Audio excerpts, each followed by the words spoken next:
Así me queda más fácil para los cuadernos, ¿no? Sí, corre.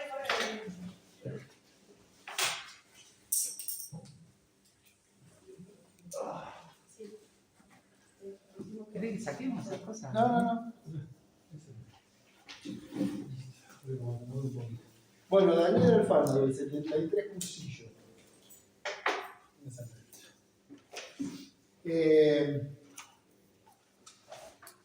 La verdad que cuando leí el tema me interpeló bastante. Parecía que había cosas que ya sabía y bueno, la verdad que no. No es nada mío, por ahí le voy a poner un poco de impronta, ¿no? Pero bueno, es un rollo sacado de Rosita de Chaco. Hizo un trabajo sobre la iglesia sinodal.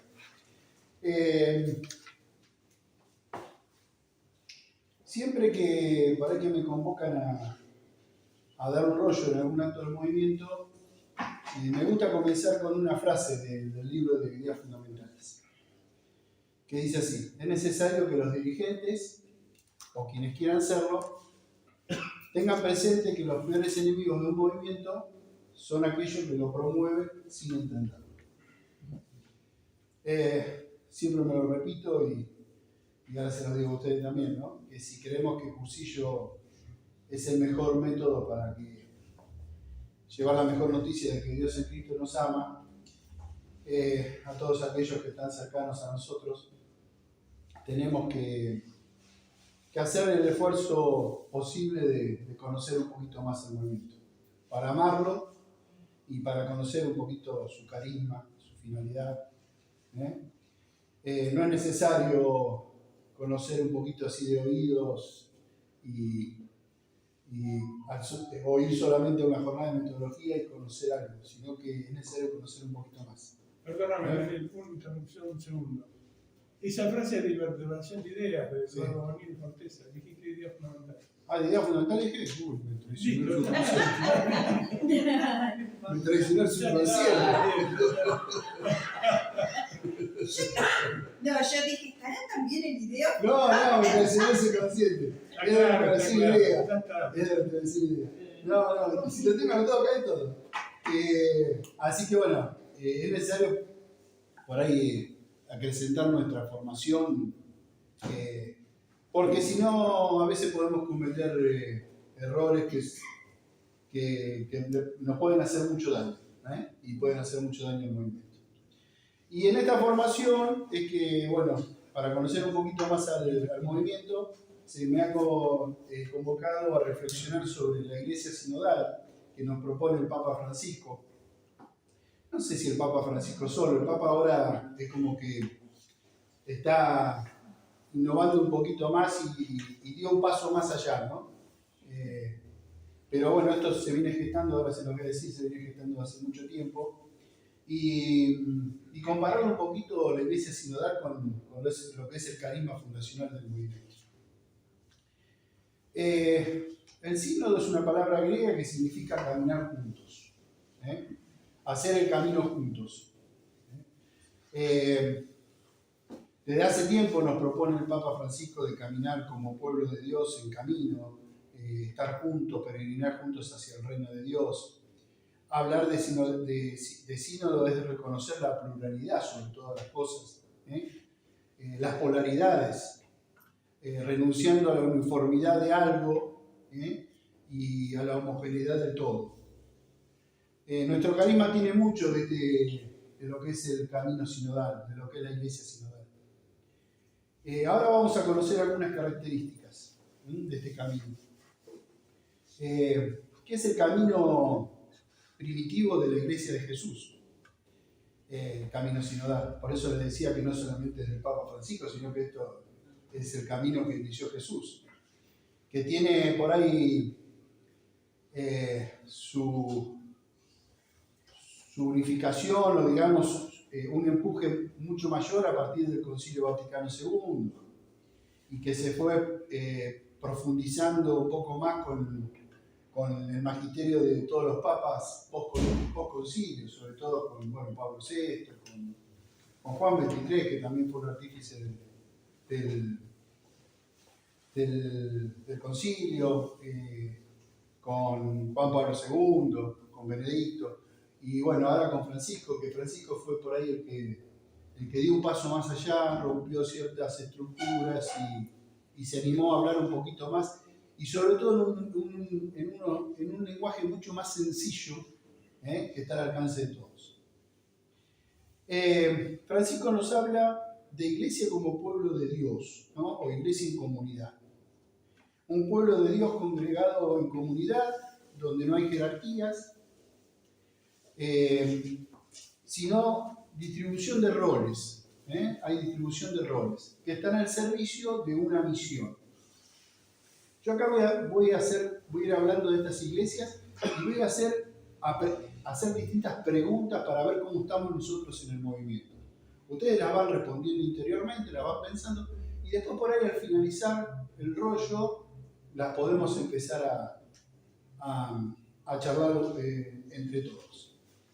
Entonces, es un pueblo de Dios que camina juntos, donde no hay jerarquías, dijimos, no hay distinción en las personas, sino lo que hay es roles para el servicio de la misión. Y aquí me pregunto yo, y les pregunto también a ustedes, si en nuestro movimiento, sobre todo en nuestra arquidiócesis, es un espacio cerrado. Es un espacio cerrado donde donde hay que respetar sí o sí a las jerarquías, donde hay que respetar las preguntas, ¿no? Si tenemos que respetar a las personas que hace muchos años hicieron cursillo, que tienen mucho más rodaje, que tienen mucho más conocimiento, o estamos en un camino de apertura donde todos somos iguales. Vayamos pensando. El Papa Francisco también nos habla de una iglesia humana, que expresa el lado humano de Dios amor. Una iglesia de gestos de ternura, dice el Papa, ¿no? Capaces de contener a las personas y de contener los vínculos entre las personas. Más que el sometimiento a estructuras en sí mismas, ¿no? Una iglesia de amor, de fraternidad, que contiene a las personas y los vínculos personales. Y me vuelvo a preguntar y les vuelvo a preguntar a ustedes. En el movimiento, ¿hay gestos de ternura capaces de construir o contener esos vínculos entre los hermanos? O por el contrario, desde las estructuras de poder, llámese secretariado o las áreas de escuela, se imponen ciertas ideas. Francisco nos habla de una iglesia humilde, que asume una necesaria y saludable necesidad de autocrítica. Una necesaria y saludable necesidad de autocrítica. Y Francisco ha hecho muchas autocríticas y ha pedido mucho perdón. Me pregunto y les pregunto a ustedes, en nuestro movimiento, en nuestra arquidiócesis, ¿hay autocrítica? ¿En verdad podemos parar para reflexionar? ¿Ver cómo estamos caminando en este cuarto día? ¿O hay una obediencia de vida hacia el secretariado o hacia alguien? ¿O es alguien que tiene personas que tienen mucho rodaje o algo a la que debemos obediencia? ¿O caminamos todos juntos? El Papa también nos habla de una iglesia de ejemplo y de testimonio, que no apela a su autoridad, a su potestad, sino que es creíble a partir de su propia coherencia interna y externa. A partir de su propia coherencia interna y externa. Vuelvo a preguntarme y a preguntarles. ¿Creemos que con nuestras obras somos coherentes en lo que decimos y hacemos?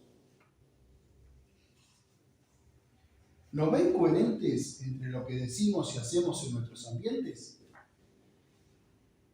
¿Creemos de verdad que se evangeliza con las actitudes de cercanía, de escucha, de diálogo, de misericordia, de acoger al otro, de entenderlo, de comprenderlo? ¿Respetamos al otro, lo toleramos? ¿O creemos y seguimos enseñando solamente doctrina, interpretando el Evangelio, presentando versículos y frases que son siempre hechas. Francisco nos habla de una iglesia discipular, de testigos y de enviados, que no son meramente agentes pastorales, sino interlocutores activos entre sí y con otros, capaces de dialogar con todos los protagonistas de la sociedad, sobre todo con todos aquellos que no pertenecen a la iglesia y con todos aquellos que no tienen fe. Me pregunto y les pregunto, ¿somos testigos que anunciamos con nuestras vidas, sugiriendo y proponiendo, invitando y yendo al encuentro? El Papa nos habla de una iglesia que lee y descifra los signos de los tiempos. Lee y descifra los signos de los tiempos. Yo esto de los signos de los tiempos lo aprendí cuando fui por primera vez al cursillo en el rollo estudio.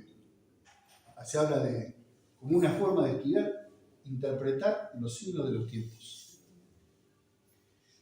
Interpretando el sentido profundo de los acontecimientos históricos y el mensaje de Dios encerrados en ellos. Interpretamos los signos de los tiempos, ese mensaje que por ahí, ante un acontecimiento, el Señor nos quiere dejar. Los que amamos a este movimiento, escuchamos esos signos de los tiempos. ¿Qué signos de los tiempos en nuestra arquidiócesis están retrasando la fuerza evangelizadora del MSC?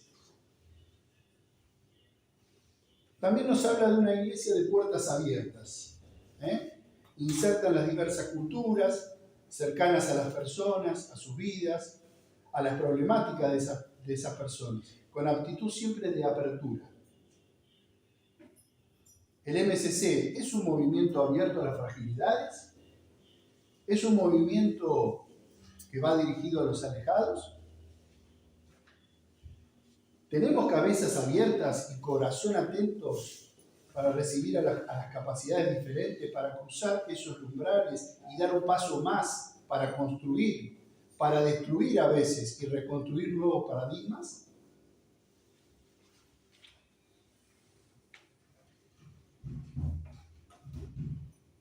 También nos habla el Papa de una iglesia dinámica, itinerante, callejera, como dice él, una iglesia en salida, que no se queda como autoprotegiéndose, sino que se expone y cuya búsqueda está más afuera que adentro de sí misma. Está más afuera que adentro de sí misma. Caminamos como el buen pastor entre las ovejas en el movimiento. ¿Tenemos olor a abejas porque nos entremezclamos y caminamos juntos con los hermanos nuevos? Nos preguntamos dónde están y por qué se alejaron algunos hermanos del movimiento.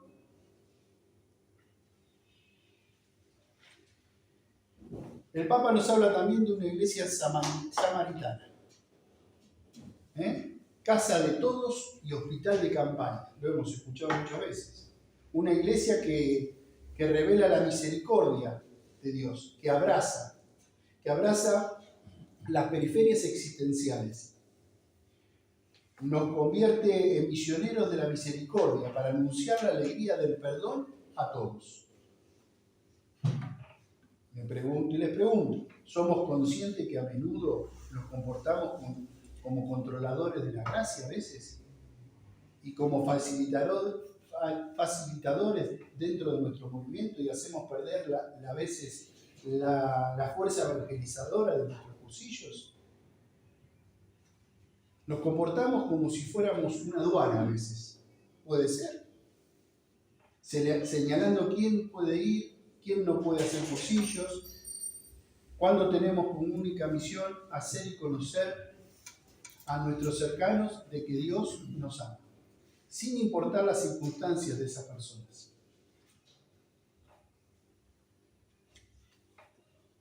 Francisco nos habla de una iglesia pobre y para los pobres, que vive el Evangelio, y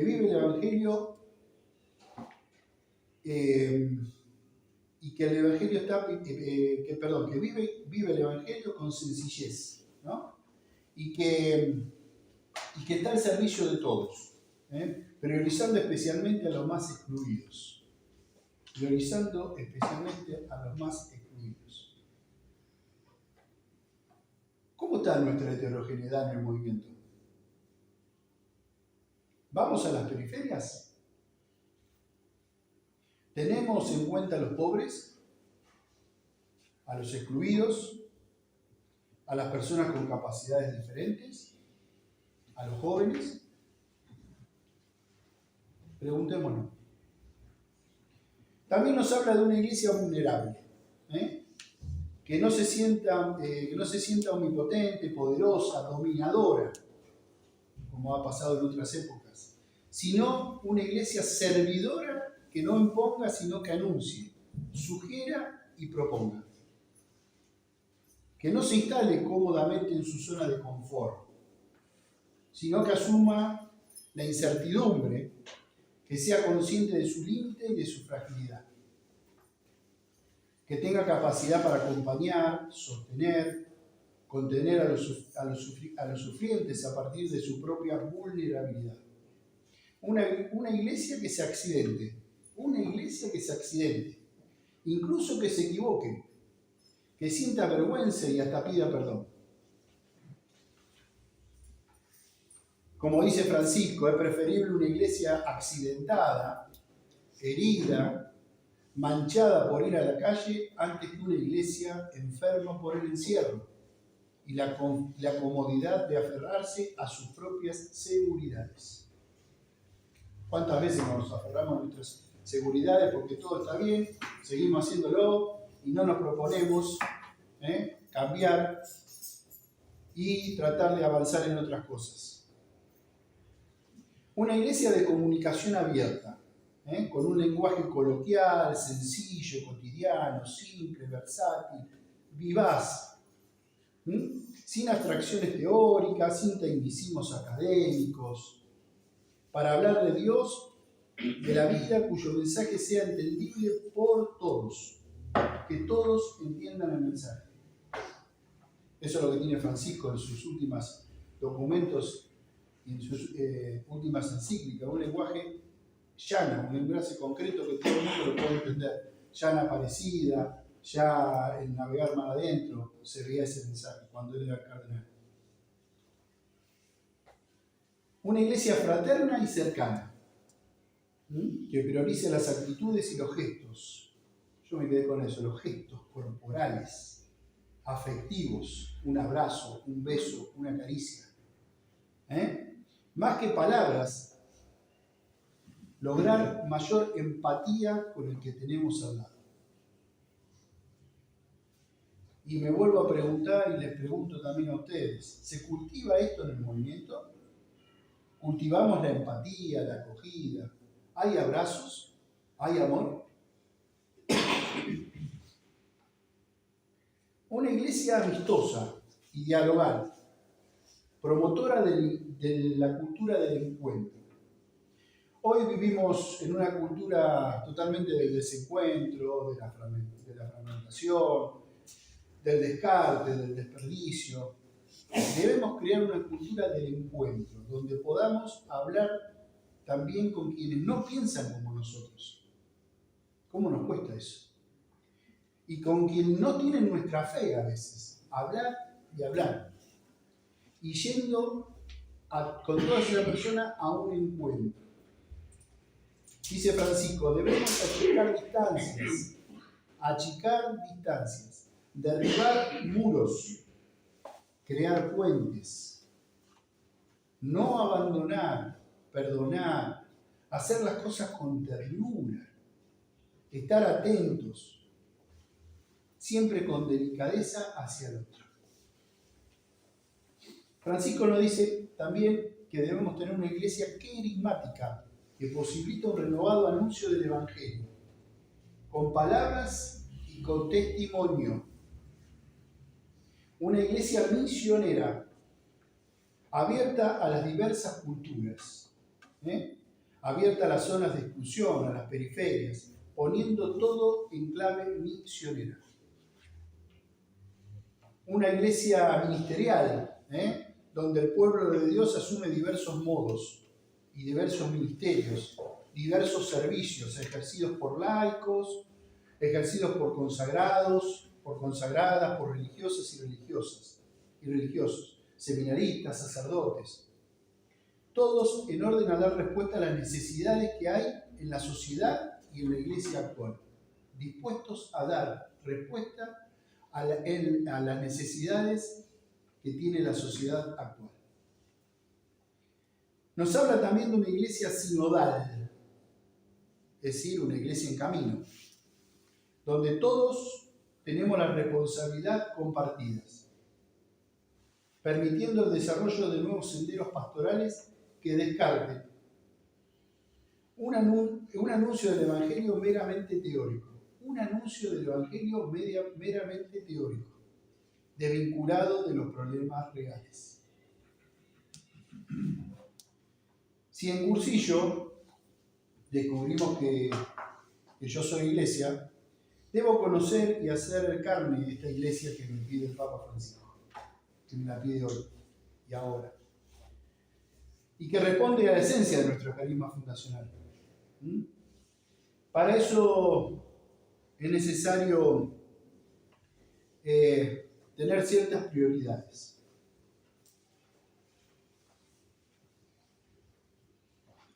Una primera prioridad es la prioridad de la experiencia sobre el conocimiento. Hace muchos años el ADN del catolicismo tenía como paradigma que la vida cristiana se basaba en tres ejes fundamentales: el conocimiento doctrinal, saber catecismo, conocer la iglesia, conocer las normas. La práctica sacramental y la misa, las devociones, los ritos. Y la vida moral, ser buenos. Yo hoy, pensando esto, me acordaba yo fui a una escuela católica, me acordaba de catolicismo. Me enseñaban esto. No me enseñaban vida, no me enseñaban a ver a Cristo en el hermano. Me enseñaban esto. Y la misa, conocer el catecismo, las normas y los ritos. Por aquellos tiempos los cristianos tenían mucho conocimiento, trataban de imitar a Cristo, pero no llegaban a convivir ni a actuar como lo hacía Cristo. Era solo conocimiento. Había una iglesia con muchos bautizados, cercanos a los templos, muy rutinarios, con mucho de moral y mucho de cumplimiento, como decía el vasco, cumplo y después miento, pero en realidad pocos convertidos y comprometidos. La cosa era leer el Evangelio, conocerlo, ir a misa, cumplir con los ritos. Eso era suficiente para colmar las necesidades religiosas, nada más que eso. La relación con Cristo de muchos de estos cristianos no era fruto de un encuentro vivo con Jesús, un encuentro vivo con ese Cristo que está con nosotros, sino de una doctrina que era aprendida. Así surgieron hombres de iglesia que eran maestros, que eran superiores y que lo hacían notar que eran superiores a vos, que enseñaban todo desde la teoría, nada desde la práctica de vivir ese Cristo vivo y cercano. Si lo llevamos a nuestro movimiento, por supuesto, alejado de lo que era el carisma fundacional, hace unos años atrás, era necesario formar al dirigente para que defienda su fe. Siempre me acuerdo de vos, por esto que me siempre contás, que cuando saliste de Cursillo hicieron meter en el Instituto de Teología para formarse. No me hicieron, me sugirieron firmemente. Bueno, te sugirieron. Hoy me acordaba de eso. Para los que tenemos algunos años en el movimiento, la evangelización consistía en hacer cosas, hacer y hacer cosas. Cuanto más cosas y más impactantes eran esas cosas, era mejor. Y era una condición necesaria para luego dar testimonio en las estrellas, de lo sucedido, en los actos de escuela, en las reuniones, y como testimonio de rollo de cursillos. Yo siempre me acuerdo, claro, salimos de Cursillo y Claro, íbamos a la escuela y por ahí escuchábamos esos testimonios fuertes, era que impactante, ¿viste? Y claro, ni tenías ganas de levantarte. Hasta que una vez fuimos con Mariela a una Utrilla y una hermanita se levantó, dio su testimonio, que era la arroyista, y ese testimonio dice, yo no tengo nada impactante, pero voy a contar las cosas de todos los días, cómo vivo las cosas de Dios todos los días en las pequeñas cosas de mi vida cotidiana y dónde lo encuentro a Cristo ahí. ¿Eh? Por el contrario, la propuesta de la Iglesia sinodal, identificada con nuestro carisma, es la que hizo Jesús con sus discípulos. Es decir, hacer lo que hacía Jesús. ¿Y qué hacía Jesús?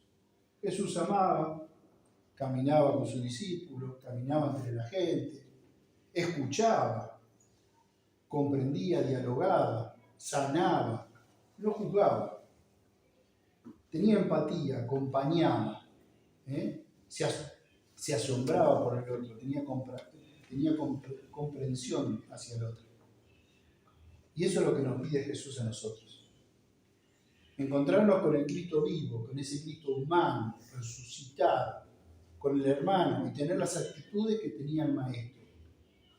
Solo cuando el Evangelio se hace carne en nosotros, veremos con los ojos de Cristo, juzgaremos con los ojos de Cristo y perdonaremos como Él. El teólogo y filósofo Rahner, que influyó mucho en el Concilio Vaticano II, decía que en la vida cotidiana, en la vida normal y ordinaria de todos los días, es donde el hombre hace la experiencia de Dios. Reitero, en la vida cotidiana, normal, ordinaria de todos los días, es donde el hombre hace la experiencia de Dios. La gran revolución de la Iglesia llevada a cabo por Jesús consiste en haber abierto a los hombres otra vida de acceso a Dios, diferenciada de lo sagrado. Una vida de relación en lo cotidiano con el prójimo, con el cercano, con el amigo, con todas aquellas personas que nos rodean. Es necesario ir más allá de uno mismo, no encerrarse y salir al encuentro del otro. El mismo Cristo llamaba benditos de mi Padre a todos aquellos que me dieron de comer, que dieron de comer al hambriento, que dieron de beber al sediento, que vistieron al que estaba desnudo, que visitaron al enfermo, al que estaba en la cárcel. A todos aquellos que le han tendido una mano al prójimo, al cercano, y no lo han hecho por motivos religiosos, ni por compasión, sino por solidaridad, por misericordia y amor. Como les decía, durante muchos años creíamos que la acción consistía en hacer cosas para el Señor, y para eso necesitábamos del conocimiento, solamente del conocimiento. Sin embargo, nuestro carisma nos dice que lo primero y lo más eficaz es anunciar. Con nuestra propia vida, lo que hace Dios en nosotros. Por eso Cursillo, desde su nacimiento, es anuncio. Anunciar es comunicar al hermano, al amigo, que Dios es amor. Que Dios te quiere tal cual sos y que necesita Dios de vos. Ese es el primer anuncio. Después vendrá todo lo demás. El Papa Francisco le dijo a los cursillistas, hoy también ustedes quieren anunciar la buena nueva de Dios, del amor de Dios, acercándose a los amigos, a los conocidos, a los compañeros de estudio, a los compañeros de trabajo, para que ellos también puedan vivir una experiencia personal del amor infinito de Cristo que libera y transforma la vida. Qué necesario, decía Francisco, es salir sin cansarse para encontrar a los lejanos. Otra de las prioridades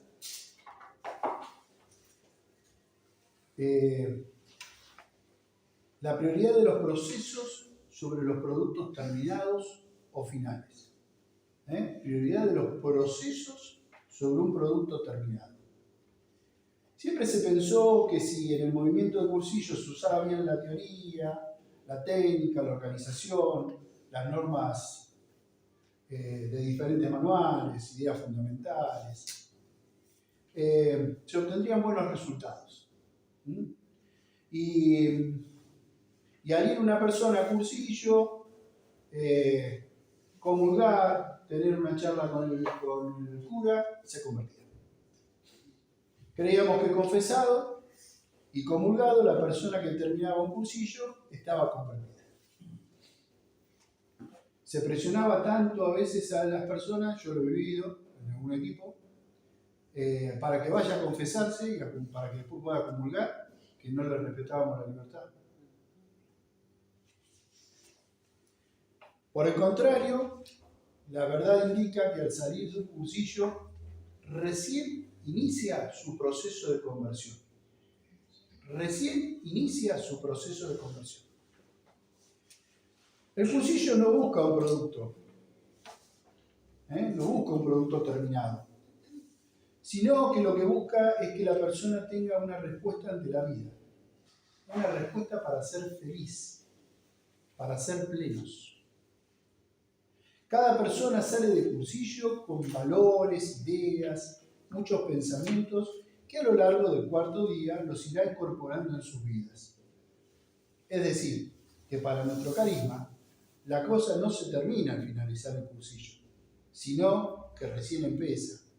Y que lo fundamental son los procesos que cada persona vivirá a partir de un cursillo. Cristiano no es algo que se es, sino que se va haciendo. La conversión no es un acto, sino un proceso, que se inicia con una fase de búsqueda, un momento de encuentro y una etapa o conjunto de etapas que ese encuentro se patentiza y se perfecciona. Estos procesos de los que venimos hablando, para que se realicen, se necesitan de testigos. Para cumplirse estos procesos, necesitamos de testigos. Testigos que caminen juntos. Testigos que se mezclen entre los nuevos, en el movimiento entre los nuevos y los viejos. Testigos que entre los ricos y entre los pobres, en los que tienen cultura y los que no tienen cultura. Porque todos aprendemos de todos. Y todos nos necesitamos de todos. Nosotros como dirigentes del movimiento tenemos como tarea acompañar a los nuevos hermanos, estar cerca, hacernos amigos de los nuevos hermanos, tener empatía, respeto por su libertad y ser tolerantes con el otro. Debemos manejarnos con criterio y sentido común para eso, tener capacidad de asombro, ser generosos en la entrega, ser serviciales, llegarles al corazón y tener mucha capacidad de escucha, que es lo que más necesita hoy la persona. Los procesos son caminos que se construyen, no con normas, como dijimos antes, no con normas.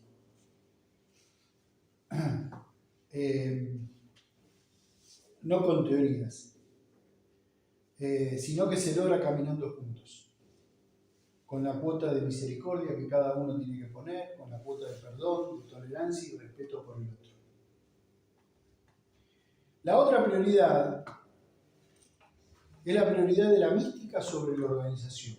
La mística sobre la organización. La experiencia mística significa exactamente la experiencia de lo que Dios realiza en nosotros. Lo que Dios realiza en nosotros. Para ello tenemos que estar dispuestos a abrir nuestros sentidos y nuestro corazón. Vivir consciente de lo que vivimos a diario y estar atento al mensaje secreto que Dios nos hace llegar. Porque Él se revela en cada acto de nuestras vidas. Tanto en las grandes revelaciones como en la pequeñez de nuestra vida, es siempre Dios quien toma la iniciativa y se nos revela. Místico es el que experimenta el amor de Dios en cada cosa que ve y que sucede. Por eso es necesario abrir nuestros sentidos para vivir conscientes de la presencia de Dios y estar atentos al mensaje secreto que Dios nos comunica diariamente. En la medida que vayamos descubriendo el misterio de Dios, Él habitará en nosotros y comenzaremos a ver como Cristo, a juzgar y a perdonar como Él. Otra de las prioridades es la prioridad de la plenitud sobre la perfección. Por muchos años también creíamos que lo importante era ser perfectos. Importaba, como les dije hoy, el producto final para salvarse. La perfección era motivo de evangelización. Por eso existía una iglesia de un Dios controlador, que controlaba nuestras acciones, un Dios castigador. Se luchaba por ser un buen hijo, por ser un buen padre, por ser un buen profesional, por ser un buen comerciante, un buen mecánico, un buen cristiano. Y uno se esforzaba sin permitirse equivocarse. Porque eso es lo que nos exigía. Hoy el paradigma cambia. Dios nos quiere plenos y felices. Plenos y felices. Por lo tanto, lo que importa son los caminos a recorrer, los procesos, las luchas que debo librar para alcanzar mi felicidad. Este camino sinodal que nos propone el Francisco y que se encuentra en línea, como les decía, con nuestro carisma, tenemos que recorrer algunos conceptos básicos que son propios de nuestro carisma fundacional. Los voy a mencionar y decir muy poco de ellos, porque si hablamos de ellos mucho tiempo, son temas que se podrían dar, cada uno de esos temas se podría dar un respuesta. El primero es la persona, en todas sus dimensiones: física, psíquica, emocional, familiar, profesional, ciudadana, como centro y finalidad de Cursillo. La persona como centro y finalidad de Cursillo. La persona como un ser inacabado, que está siempre en construcción, siempre buscará ser más cristiana, más humana, capacitada para mirar, escuchar, tocar, sanar a los que nos rodean. Dios ha venido a salvar a las personas, no vino a salvar una estructura, no vino a salvar un club, no vino a salvar una institución, no vino a salvar los núcleos ambientales, vino a salvar personas. Y por eso Cristo se hizo persona. Y el vivir un Cursillo a la persona le hace descubrir su dignidad y la posibilidad de ser mejor. Le da un sentido a su vida. Se siente profundamente amada por Dios. Reconoce que su vida tiene valor en el plan de salvación de Dios. Francisco nos dice que esas personas deben ser testigos. El que se siente persona digna y le encontró un sentido a su vida, porque se encontró cara a cara con Dios que lo ama, debe ser testigo. El testigo es quien busca a Jesús vivo, al Jesús humano, al Jesús resucitado, al que está entre nosotros, en cada acontecimiento de la vida, en la vida de todos los días. El testigo abre caminos para que el reino de Dios se instaure en cada persona.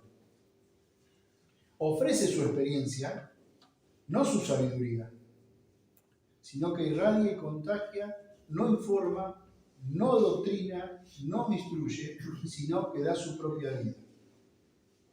Y el testigo anuncia, no enseña como los maestros, anuncia, comunica lo que vive, lo que está cambiando, cómo está transformando su vida, lo que le cuesta ese cambio. Eso es lo que transmite un testigo.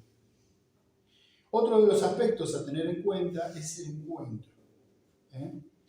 El encuentro es la relación que se establece entre mi yo, como persona, con el tú de la otra persona.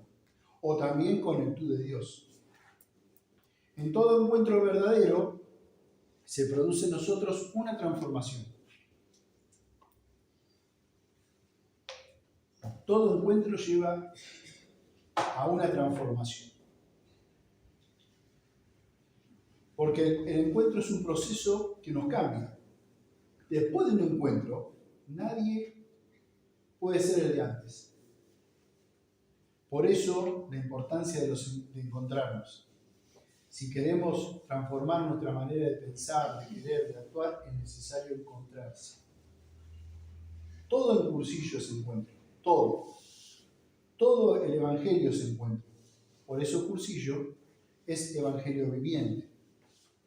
El encuentro genera vida, actitudes, un clima que contiene y facilita la conversión. Dice el Papa Francisco, nadie comienza a ser cristiano por una decisión ética, ni por una idea,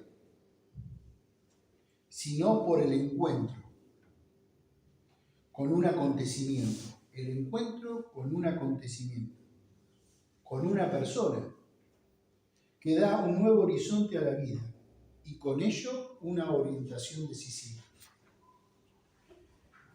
También debemos estar atentos a los acontecimientos. Los acontecimientos son caminos de Dios. Para hacerse conocer y para hacernos conocer cuál es su proyecto para cada uno de nosotros. Él nos busca a nosotros. Él se manifiesta en nuestra vida. En cada acontecimiento de la vida está contenida la voluntad de Dios. En cada acontecimiento de la vida está contenida la voluntad de Dios. Y a veces cuánto nos cuesta comprender el plan de Dios para nuestra vida. Porque Él se manifiesta en cada acontecimiento y a veces no coincide con lo que nosotros queremos. Y ponemos resistencia y esas resistencias nos desgastan y nos agobian. Desde las estructuras de Cursillo hay que enseñar a descubrir a los nuevos hermanos los acontecimientos que pasan por nuestras vidas, por nuestra vida común. Así sentirán ellos las maravillas de la presencia de Dios, su delicadeza, su ternura, para manifestarlo en los pequeños detalles. Podrán descubrir que pueden pararse y testimoniar ellos mismos esa simpleza del amor de Dios que pasa por sus vidas. Es ir descubriendo por dónde está pasando la gracia. ¿Por dónde está pasando la gracia? En un momento o circunstancia determinada de nuestra vida. Es captar día a día la obra del Señor en nosotros. Captar el plan de Dios en nuestra vida. Y en esos encuentros que se dan en cada acontecimiento, vivimos la experiencia de Dios. Se trata de encontrarse con Él, buscarlo, aprender de Él, saborear de Dios. Somos muchos los cristianos que aún no entienden qué nos pide la Iglesia sinodal. Y porque sus verdades se van encerrando en normas, en costumbres, en cumplimientos, con lo que acallan su conciencia y no sienten el llamado de Dios. Cuando hablamos de experiencia de Dios, no soy yo quien tiene la experiencia, quien hace la experiencia, perdón. No soy yo quien hace la experiencia, sino que la experiencia misma de Dios es la que hace algo en mí. Yo pongo mi disposición, mi apertura, abro mi corazón y percibo con mis sentimientos ese suceso externo y observo en mí las alteraciones que ese suceso con Dios me produce. Para terminar, para tratar de caminar juntos como dirigente del MSC, debemos volver a las fuentes que originaron nuestro movimiento de Cursillo de Cristiandad. Debemos recalcar estos conceptos: el concepto de persona, de un Cristo resucitado que nos ama, el concepto de amistad, el encuentro, la experiencia del amor de Dios, mirar siempre con la mirada de la fe, anunciar con la palabra y con el testimonio, darle importancia al ser testigo para evangelizar con actitudes, aceptar el plan de Dios en nuestras vidas para ser plenos y felices. Si bien cuidamos la técnica y la estructura del MSC, es necesario poner énfasis en los procesos para que cada persona se sienta testigo, que anuncie con su vida el amor de Dios y purifique con sus actitudes que ayudarán a la conversión de los demás hermanos. De colores.